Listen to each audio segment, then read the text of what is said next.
कर्णिक, शिवसेनेचे पक्षप्रमुख आणि पत्रकार संघामध्ये आपण असल्यामुळे सामनाचे संपादक उद्धवजी ठाकरे, ज्येष्ठ पत्रकार कुमार केतकर, माझे सहकारी अरविंद सावंत, पत्रकार संघाचे अध्यक्ष संदीप चव्हाण आणि अर्थात माझे मित्र, माझे सहकारी प्रभाकर पवार.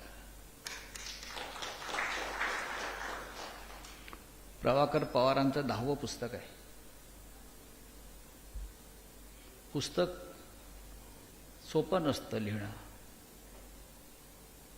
मी अनेक वर्ष प्रयत्न करतो पुस्तक लिहिण्याचा, रोज लिहितो, पण पुस्तक काय होत नाही. आता एक पुस्तक लिहायला घेतलंय, 4 वर्ष झाली. पुस्तकाचं टायटल आलं, पुस्तकाचं कव्हर आलं. सरकारने मला सरकारी पाहुणा केला, तुरुंगात पाठवलं. तिकडे भरपूर वेळ मिळत होता, तिथपर्यंत झालं, पण बाहेर आल्यावरती एकही पान लिहून होत नाही. आता शेवटी हो नाही म्हणताना कव्हर केलं. हळूहळू तेही पुस्तक येईल, नरकातला स्वर्ग. पण मी यासाठी म्हणतो की पुस्तकाचं बाळंतपण जे आहे हे सोपं नाही. केतकर साहेबांची असंख्य पुस्तकं आहेत, कर्णिक साहेबांची असंख्य पुस्तकं आहेत. त्यांच्या अनेक पुस्तकांची नावं मगाशी आपण घेतली, पण मला त्यांचं आवडलेलं पुस्तक म्हणजे फुलपाखरू. फुलपाखरूच ना? हा, फुलपाखरू. नाही नाही नाही, मगाशी जे तुम्ही जे एका अपंग मुलावर त्यांचं जे पुस्तक आहे, हा आहे त्यांचं. तशी अनेक पुस्तकं आम्ही आमच्या त्या काळात वाचली आणि अजूनही आमच्या स्मरणामध्ये. कुलाब्याची दांडी असेल, बरं का, अशी अनेक पुस्तकं. केतकर साहेबांची तर असंख्य पुस्तकं आहे. त्यामुळे पुस्तक प्रसिद्ध करणाऱ्या, लिहिणाऱ्या माणसाविषयी माझ्या मनामध्ये कायम एक आदराची भावना. यांनी पुस्तक केलं. आम्ही आपला रोज केतकर साहेबांना माहिती आहे, सकाळी उठल्यापासून आपण किती रतीब घालतो. पण माझा आवडीचा विषय कोणता असेल तो अजूनही क्राईमच आहे. आम्ही प्रत्यक्ष जगलोय ना ते केतकर साहेब. समोर विजयकुमार काळे बसलेत बघा, त्यांनी सुद्धा उत्तम क्राईम रिपोर्टिंग केलेलं आहे. म्हणजे आमची आजही 4 वेळा खासदार झालो, नेता झालो, पण कुठे ओळख करून देताना म्हटलं ये तो क्राईम रिपोर्टर थे, मुंबई में उस जमाने के बहुत अच्छे क्राईम रिपोर्टर थे. ते क्राईम एकदा मागे लागलं की ते सुटत नाही, कारण क्राईम हा आजही लोकप्रिय विषय आहे. आजही क्राईम, गुन्हेगारी म्हटलं की लोकांना वाचायला आवडतं.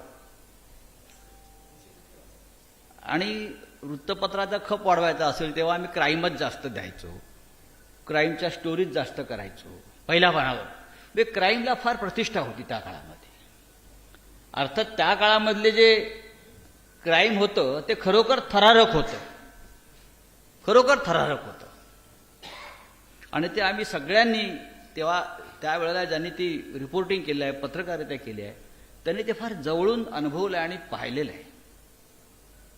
त्या काळातले पोलीस अधिकारी होते, काही मला समोर दिसत आहेत आता, प्रफुल्ल भोसले वगैरे अनेक दिसत आहेत. म्हणजे खरोखर गुंड आणि पोलीस यांच्यामध्ये थरारक चकमक होत होती. आणि ती चकमक आम्ही अशा पद्धतीनं रंगवायचो की तिथे आमच्या समोरच ते झाले सगळं. त्यांना गोळ्या वगैरे आम्हीच दिल्या. आमच्या समोरच सगळं झालेलं आहे. ते त्यांना बंदुकीत आम्ही गोळ्या वेळा आम्हीच भरून दिलेल्या आहेत सगळ्या. पण हे एक त्या काळातलं एक विश्व होतं, अंडरवर्ल्ड, ज्याला मी अंडरवर्ल्ड म्हणतो. विजयकुमार काळ्यांना माहीत असेल की यांचे कसे दरबार भरायचे. त्या काळातले जे डॉन लोक होते, आता नाही आहेत तसे, त्यांचं पॅरलल सरकार चालायचं, समांतर सरकार, ज्याला आपण अंडरवर्ल्ड म्हणून जो शब्द आला. आणि त्या पॅरलल सरकारमध्ये या सरकारमधल्या राज्यातले हायकोर्ट जजेस पासून मंत्र्यांपर्यंत IAS IPS अधिकारी सुद्धा आपली कामं घेऊन त्या अंडरवर्ल्डच्या दरबारात आलेले आहेत, येत होते आणि त्यांची कामं होत होती जी कायद्यानं होत नव्हती, जी न्यायालयात होत नव्हती. बरोबर नाही विचार? हे आम्ही या पाहिलेलं अनुभवलेलं आहे. हा एक त्या काळातला हा एक प्रसंग, जो तो काळ होता तो खऱ्या अर्थानं थरारक आणि रोमांचक होता आणि त्या काळामध्ये आम्ही क्राईम रिपोर्टिंग केलं आहे. त्या काळामध्ये आज त्या ताकदीच्या ते काय एक एक नावं होती त्यांचं राजकारणात. काय हाजी मस्तान मंत्रालयात जायचं तेव्हा अख्खं मंत्रालय त्याला घ्यायला यायचं. हाजी मस्तान मंत्रालयात येतोय म्हटल्यावर मंत्रालय बाहेर यायचं. म्हणजे हाजी मस्तान हा अंडरवर्ल्ड डॉन आहे की नेता आहे तेच कळायचं नाही त्यावेळेला आम्हाला. पण तो नेताही होता, प्रतिष्ठा होती. हा जो करीम लाला होता, करीम लाला हा काँग्रेस पक्षाचा त्याचा फार जवळचा संबंध होता. कारण तो नुसता अंडरवर्ल्ड, आता एक सिनेमा आला होता त्या मुलीवरती, त्या गंगूबाई, तसं नाही. त्या करीम लाला हा देशात जगातल्या पठाणांचा नेता होता. त्याची संघटना होती खिदमतगार म्हणून काहीतरी अशी, हा पख्तूने. तो जगातल्या पठाणांचा नेता होता. अफगाणिस्तानातून तो इथे आला, इथे राहिला आणि पंडित नेहरू नाही तर जगभरातले अनेक राष्ट्रप्रमुख पठाणांच्या समस्येवर करीम लालाशी चर्चा करतात. इंदिरा गांधी त्यांना भेटायच्या या विषयावरती. पण हे सगळे लोक पडद्याच्या मागे एक काळं जग चालवत होते आणि या प्रत्येकाच्या घरामध्ये 5-5, 6-6 या घरातली तरुण मुलं गँगवॉरमध्ये मारली गेली आहेत. प्रत्येकाच्या घरामध्ये. मग अशी कोणीतरी युसुफ पटेलचा उल्लेख केला.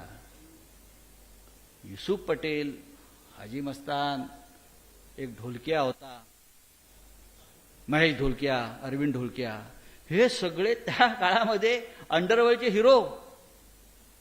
आणि कालांतराने जे आम्ही लिहायचो तेव्हा टीव्ही नव्हते, इंटरनेट नव्हतं, डिजिटल काही नव्हतं, युट्यूब नव्हतं. जे आम्ही छापू तेच खरं,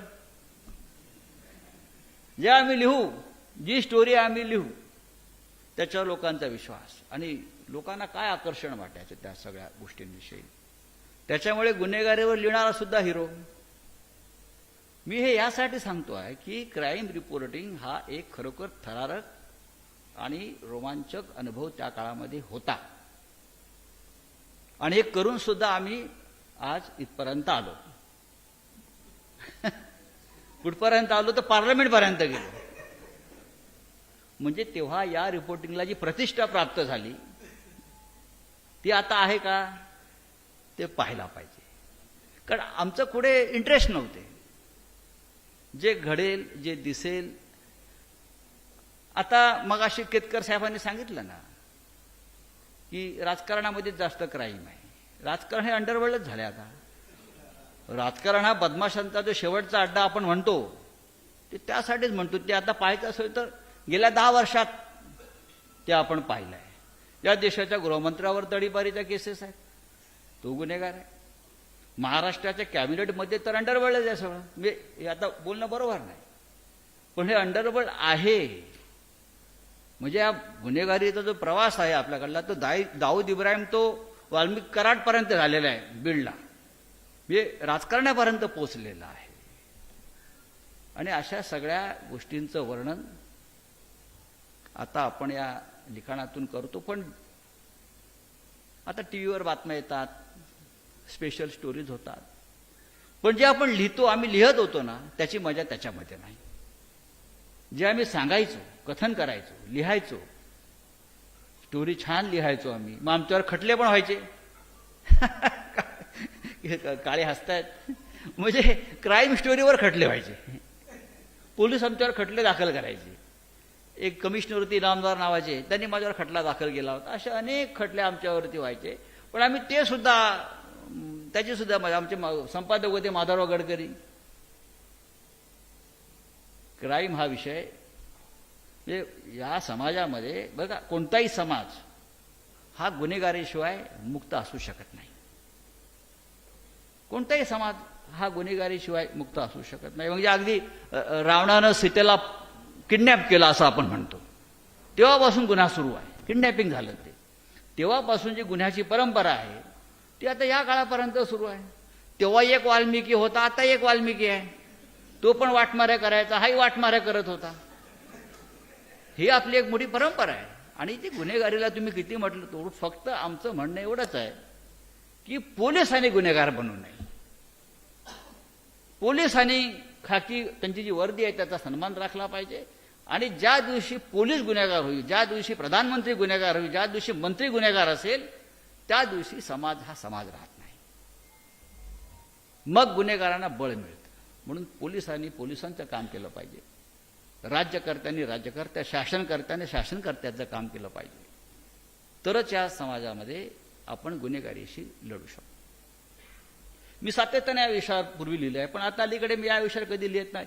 ज्या गोष्टी आम्ही विसरायचा प्रयत्न करतो आमच्या भूतकाळातल्या, त्या अशा प्रकारे पुस्तक रूपाने परत समोर येतात आणि आम्हाला आमचे परत जुने दिवस आठवतात.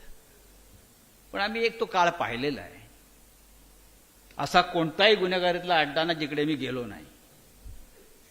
आम्ही क्राईम रिपोर्टिंग केलं पवार, पोलीस रिपोर्टिंग नाही केलंय. आता पोलीस रिपोर्टिंग फार होतं, पोलीस रिपोर्टिंग. पण प्रभाकर पवार हा माझा चेला आहे, त्याच्यामुळे मी त्याला नेहमी सांगतो क्राईम रिपोर्टिंग करायचं. लोकांना आपण क्राईम गुन्हेगारीच्या बातम्या द्यायच्या, पोलिसांच्या बातम्या देण्यासाठी आपण बसलेलो नाही. जे चांगलं घडते ते आपण द्यायला पाहिजे. पण वृत्तपत्रामध्ये किंवा इलेक्ट्रॉनिक मीडियामध्ये आजही राजकारणापेक्षा जास्त क्राईम बीट ज्याला आपण म्हणतो ते महत्वाचं असतं. तेव्हा हा जो थरार आपण या पुस्तकात आणलेला आहे त्याच्यामधले अनेक विषय आपल्याला माहिती आहेत, या देशात राज्यात घडलेले आहेत. आपण किती नाही म्हटलं तर ह्याच्यावर लिखाण होत राहणार. वृत्तपत्राचे रकाने भरले जाणार. क्राईम पेट्रोल सारखे किंवा CID सारखे तुमच्या मी का पाहत नाहीत, पण ते कार्यक्रम होत राहणार. लोकांना नवीन नवीन गुन्ह्याच्या आयडिया त्यातून मिळत जाणार. तरीही या समाजामध्ये आपण चांगल्या पद्धतीनं काम केलं पाहिजे पत्रकारांनी. बाबुराव अर्नाळकरांच्या वेळेला त्या काल्पनिक कथा होत्या, पण आपण रोमांचित झालो त्या सगळ्यांनी. बाबुराव अर्नाळकर होते, गुरुनाथ नाईक होते, SM काशीकर होते. या सगळ्यांनी आपलं एक त्यावेळेचं आयुष्य समृद्ध केलं आहे त्या क्षेत्रामध्ये.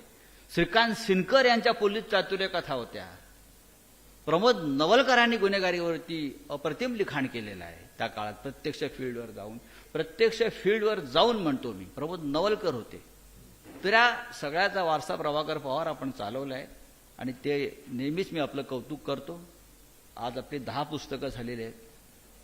या पुढेही आपण लिखाण करत राहा. आपण क्राईम क्षेत्रातले मी तुम्हाला देवानंद म्हणतो, सदाबहार, तरुण का बरोबर ना. विनोदला जास्त माहिती आहे, त्यांच्या दैसरचेच आहेत ते. एकदम दिलखुलास हसतमुख माणूस आहे तो आमचा. प्रभाकर पवारांशी गप्पा मारत बसतो आम्ही, काय वेळ कधीतरी बोलवतो. त्यांना ते रिटायर झाले पण सामनाशी त्यांचा संबंध आहे अजून. ते लिहितात आणि लिहिणाऱ्या माणसानं लिहित राहिलं पाहिजे. जोपर्यंत तुम्हाला आता कर्णिक साहेब लिहितात ना, तसं आमचे संपादक गडकरी साहेब सांगायचे, कसणाऱ्याची जमीन लिहिणाऱ्याचं वृत्तपत्र. लिहत राहिलं पाहिजे. जो लिहिणारा माणूस आहे त्याने सतत लिहत राहिलं पाहिजे, विचार करत राहिलं पाहिजे. तरच आपला पत्रकारांचा, लिहिणाऱ्यांचा जो पुढला काळ आहे तो चांगला जातो. मी पुन्हा एकदा या थरारचं अभिनंदन करतो. आणि तुमच्याही जीवनामध्ये असे अनेक थरारक प्रसंग आलेले आहेत, ते आम्हाला माहिती आहे आणि त्याला आम्ही साक्षीदार आहोत. जय हिंद, जय महाराष्ट्र.